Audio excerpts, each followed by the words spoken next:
but when you're facing some societal pressures, having your family over behind you.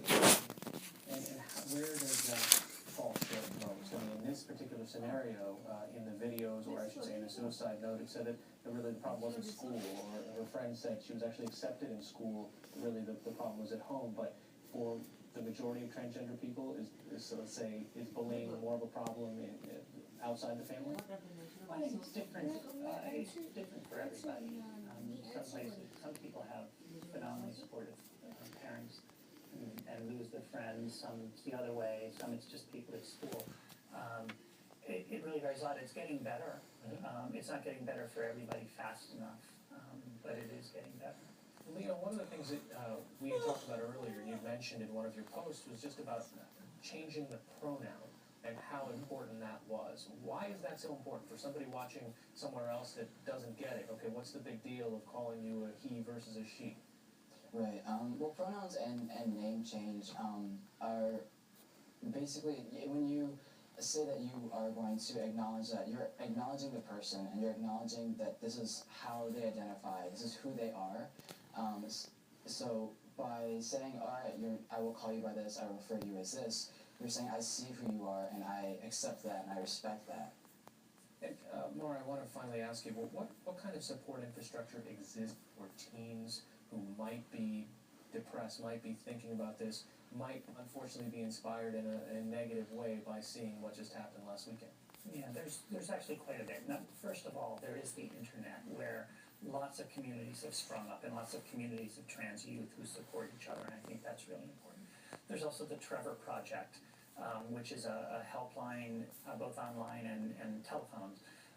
There is PFLAG for families.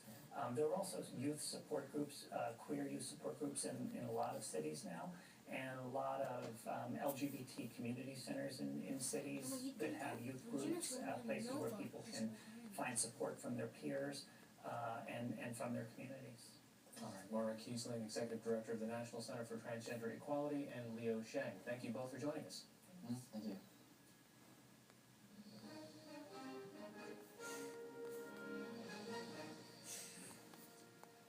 Now to the passing of a political giant. Barack Obama was only 5 years old in 1966 when Edward Brooke paved the way for the history that was to come more than 4 decades later. That's the year Brooke was elected a Republican senator from the state of Massachusetts, the first African-American in that body since Reconstruction. Brooke had also been Massachusetts' first black attorney general, and he earned the Bronze Star for his service in World War II. After the war, Brooke moved to Boston, where she practiced law before shifting to a career in politics. In 2003, he was interviewed by the History Makers Oral Archive and recounted the pushback he encountered from other politicians as he sought to run for Senate.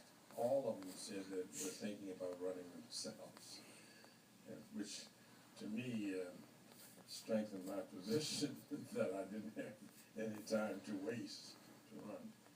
Now, you might say, well, isn't that political opportunism?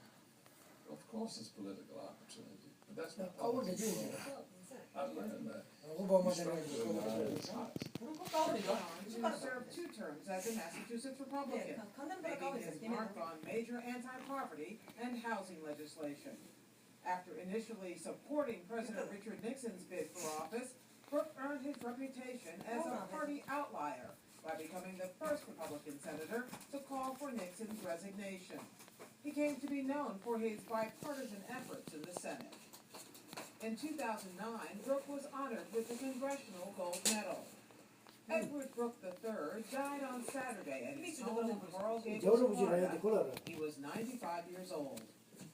More on the man and his time, we're joined by Adrian Walker, columnist with the Boston Globe. Adrian Walker, one of the things that he said so often during interviews, Ed Brooke, was that he got a little tired of being called a first. Yes, he did. He wanted to be known for his service, for the things he had accomplished in office, rather than just being known as the first black senator. But why?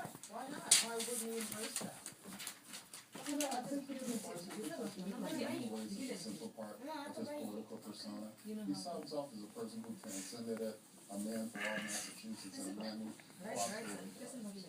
Adrian, we're joined now by NewsHour regular presidential historian Richard Norton. full money of his other accomplishments, not just his speechwriter for Ed Brooke for a time in the Senate. What is your sense about that? Why is it that Ed Brooke, for all he accomplished, didn't want to be remembered as a first anything?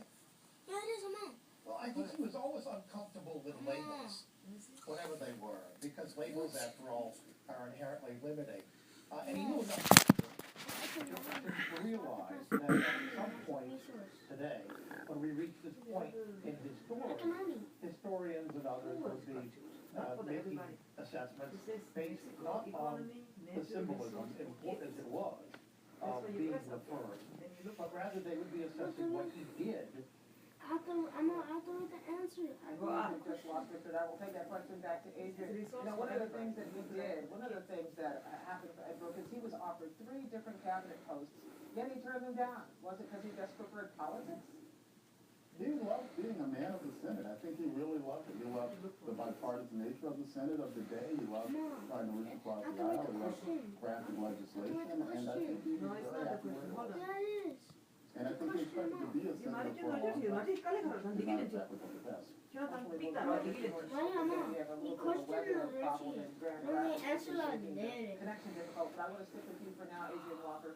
One of the things to me about Ed Brooke is he was very aware of what followed his path. He was proud and a signed book with Barack Obama.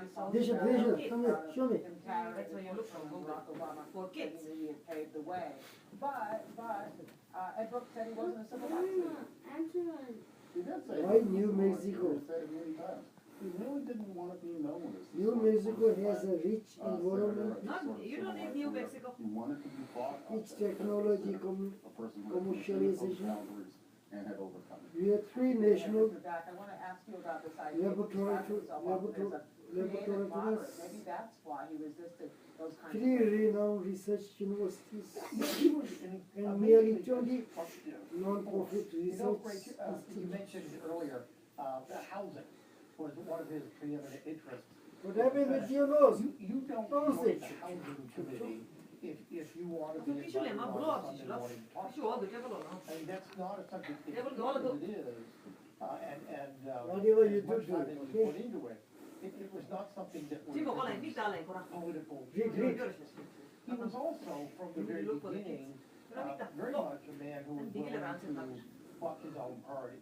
A classic example. You know, Senator Brooke opposed both Nixon's Supreme Court nominees, Haynesworth and Croswell, successfully, and yet, by all odds, and as you said, he was the first leading Republican to call for Nixon's resignation, and yet he seems to have retained Nixon's respect.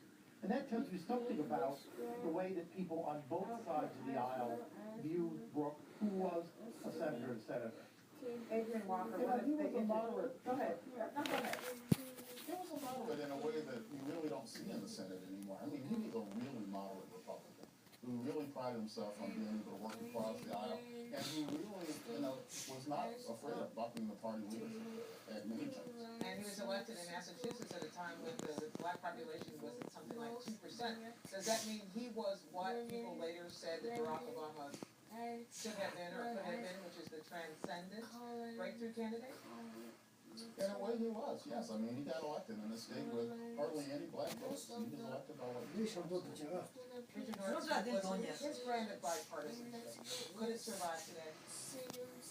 No, it's vanished, along with his kind of republicanism. In 1968, he joined forces with Bill Clinton, a Democrat from Minnesota, and together they offered the Fair Housing Act. That was the last great civil rights bill. Can you imagine that happening today? What you said earlier about, there was something special about Ed Brooke. Brooke was one of that rare breed of politicians who made people feel good about voting for them. Forget his ideology, forget his voting record, and you've got to go back to the 1960s. Barry Goldwater lost Massachusetts to Lyndon Johnson by 1 million votes. The same day, Ed Brooke carried it by 700,000 votes. He had an appeal that transcended race, that was very much in the great Massachusetts tradition for better or not, you know, we think we invented America. We're the home of Webster and Sumner and Lodge and the Kennedys, and Ed Brooke is very much in that pantheon, if you will. So Adrian Walker, how would you say Ed Brooke should be remembered? Ed Brooke will be remembered in Massachusetts as a legislator, as a person who allowed personal responsibility, who made it clear that American politicians could achieve things that are previously impossible. I think he'll be remembered nationally for his efforts to cross 인디고를 깨작으로 쉬운 장도에서다. to cross the aisle. 인디고를 깨작 쉬운 튀기 들었어? 해봐야 It 돼. doesn't exist anymore. 아, 맞다 쉬운 장도에 영수했어. 신문이 왜 말했어? He was a classy guy. 웹사이트 구글 치니 그러잖아요. 인디고 하우스키핑 인디고 He was a 가르치고. wonderful 그 teacher. 따야 이거. I started 이제 writing 깨배 오면 speeches for 왜 him, 힘들었어? and I had a lot to learn. And he was the best teacher. He had 아니 the 나는 innate 레프레스테로 라서 나는 ability 본데서. of showing 가면 you 좋은 how to 인식이 do 될 수 있다 말아. without. 난 그 사람은 저기 본부들 내가 했거든. He also. 나 얘 민프라 레서